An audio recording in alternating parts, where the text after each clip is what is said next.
जय श्री राम। सत हनुमान। जब किसी बच्चे को अपनी माँ से डांट पड़ती है या मार पड़ती है तो वो अपनी माँ पर से विश्वास गंवाता नहीं। वो जानता है कि अभी जो मुझे इतना डांट रही है 2 मिनट के बाद यही गले लगाकर डबल प्यार बरसा रही होगी। जब बच्चे किसी ऊंची जगह पर चढ़ जाते हैं, वहाँ से उतर नहीं पा रहे होते हैं, तो ऊपर से बेफिक्र होकर नीचे कूद जाते हैं। उनको पता है कि पास में पापा खड़े हैं, वो मुझे कैच कर लेंगे, गिरने नहीं देंगे।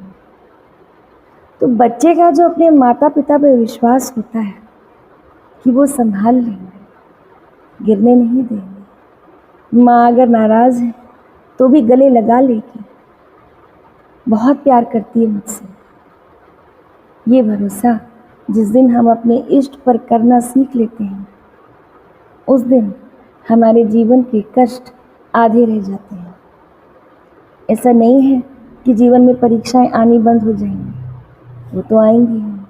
समय अपने चक्र से चलेगा ही, लेकिन उस समय को काटना, उस परीक्षा को पार करना सरल हो जाता है केवल इतनी सी बात पर कि हमें अपने माता पिता पर, उस परम पिता, उस परम माता पर विश्वास है।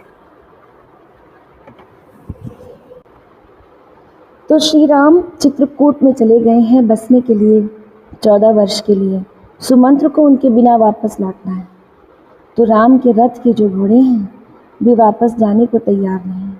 वे राम से इतना प्रेम करते हैं कि व्याकुल हो रहे हैं, डगमगा रहे हैं। जो कह राम लखन बैदेही, ही करी तहे रहिते ही। बाज बिरह गति कही किमि जाति, बिनु फनी मनिक बिकल जेहि भांति।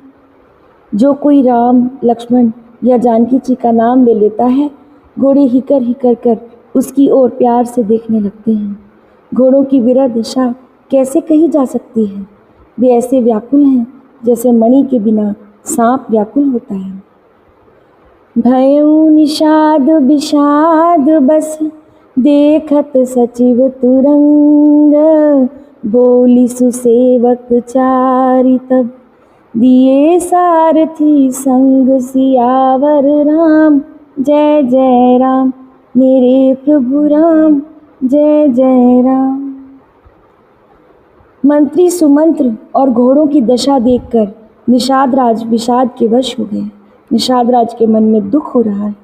तब उसने अपनी 4 उत्तम सेवक बुलाकर सारथी के साथ कर दिए, क्योंकि निषाद राज को लग रहा है कि सुमंत्र अपने आपे में नहीं है, घोड़े भी विरह में व्याकुल हैं, तो मार्ग में कोई समस्या न हो। उन्हें सकुशल अयोध्या जी पहुंचाने के लिए निषाद राज जी ने अपने 4 सेवक सुमंत्र जी के साथ, सारथी के साथ भेज दिए। गुह सारथी फिरेउ पहुँचाई, बिरह विषाद बरनी नहीं जाई। चले अवध ले रथ ही निषादा, हो ही छन मगन विषादा। निषाद राज गोह सारथी सुमंत्र जी को पहुंचाकर विदा करके लौटा। उसके विरह और दुख का वर्णन नहीं किया जा सकता। वे चारों निषाद रथ लेकर अवध को चले। सुमंत्र और घोड़ों को देख देख कर भी वे क्षण क्षण में विषाद में डूब जाते थे। जो 4 सेवक निषाद राज जी ने भेजे हैं सुमंत्र जी के साथ, वे भी सुमंत्र जी की और घोड़ों की दशा देख देख कर दुखी हो रहे हैं। सोच सुमंत्र बिकल दुख दीना, दिग जीवन रघुबीर बिहीना। रही न अंतहु अधम शरीरु, जस न लहेउ बिछुरत रघुबीरु। भय अजस अघभाजन प्राण, कवन हेतु नहीं करतु पयाना। अह मंद मनु अवसर चूका, अजहु न हृदय होत दुई टूका। मीजी हाथ सिर धुनि पछिताई, मनहु कृपण धन राशि गवाई।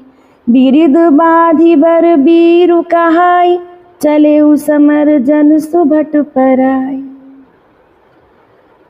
व्याकुल और दुख से दीन हुए सुमंत्र जी सोचते हैं कि श्री रघुवीर के बिना जीने को धिक्कार है। आखिर ये अधम शरीर रहने तो वाला वैसे भी नहीं, एक ना एक दिन तो मृत्यु होनी ही है। अभी श्री रामचंद्र जी के बिछुड़ते ही छूटकर इसने यश क्यों नहीं ले लिया? यदि राम से बिछड़ते ही शरीर छूट जाता तो यश की प्राप्ति होती। ये प्राण अपयश और पाप के भांडे हो गए। अब ये किस कारण कूच नहीं करते, निकलते क्यों नहीं? हाय नीच मन, बड़ा अच्छा मौका चूक गया। अब भी तो हृदय के दो टुकड़े नहीं हो जाते। सुमंत्र हाथ मल मल कर और सिर पीट कर पछताते हैं, मानो कोई कंजूस धन का खजाना खो बैठा हो। वो इस प्रकार चले मानो कोई बड़ा योद्धा वीर का बाना पहनकर और उत्तम शूरवीर कहलाकर युद्ध से भाग गया हो। विप्र विवेकी वेद विद सम्मत साधु सुजाति, जिमि धोखे मदपान कर सचिव सोचते ही भांति सियावर राम। जय जय राम मेरे प्रभु राम, जय जय राम। जैसे कोई विवेकशील वेद का ज्ञाता, साधु सम्मत आचरणों वाला और उत्तम जाति का कुलीन ब्राह्मण धोखे से मदिरा पी ले और बाद में पछताए, उसी प्रकार मंत्री सुमंत्र सोच कर रहे हैं, पछता रहे हैं। जिमि कुलीन तियु साधु सयानी, पति देवता करम मन बानी। रह करम बस परिहरि नाहु, सचिव हृदय तिमि दारुण दाहु। लोचन सजल डीठी भई थोरी, सुनई न श्रवण बिकल मति बोरी। सूख ही अधर लागी मुँह लाटी, जियु न जाई उर अवधि कपाटी। विवरण भयउ न जाई निहारी, मारे सुमनहु पिता मैं तारी। हानि गलानि विपुल मन व्यापी, जमपुर पंथ सोच जिमि पापी।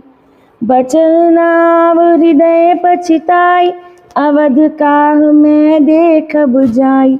राम रहित रथ देखी जोई, सकुचि ही मोहि बिलोकत सोई। धाई पूछी हई मोहि जब, बिकल नगर नर नारी। उत्तर देव मसबहि तब, हृदय वज्र बैठारी। सियावर राम जय जय राम मेरे प्रभु राम, जय जय राम। सुमंत्र जी के मन के दुख को कैसे नापा जाए, कैसे तौला जाए, तुलसीदास जी उसकी व्याख्या करने का प्रयास कर रहे हैं। जैसे किसी उत्तम कुल वाली, साधु स्वभाव की, समझदार और मन वचन कर्म से पति को ही देवता मानने वाली पतिव्रता स्त्री को भाग्यवश पति को छोड़कर पति से अलग रहना पड़े, उस समय उसके हृदय में जैसे भयानक संताप होता है, वैसे ही मंत्री के हृदय में हो रहा है। नेत्रों में जल भरा है, दृष्टि मंद हो गई है, कानों से सुनाई नहीं पड़ता। व्याकुल हुई बुद्धि बिठाने को हो रही है, बेठिकाने हो रही है। होंठ सूख रहे हैं, मुंह में लाठी लग गई है, किंतु ये सब मृत्यु के लक्षण हो जाने पर भी प्राण नहीं निकलते, क्योंकि हृदय में अवधि रूपी किवाड़ लगे हैं। अवधि अर्थात वो 14 वर्ष की अवधि जिसके लिए राम दूर गए हैं। ये पता है कि 14 वर्ष बीत जाने के बाद राम लौट आने वाले हैं, हृदय में ये विश्वास है। तो ये जो लौट आने का विश्वास है वो किवाड़ का काम कर रहा है, दरवाजे का काम कर रहा है, और वो किवाड़ बंद है।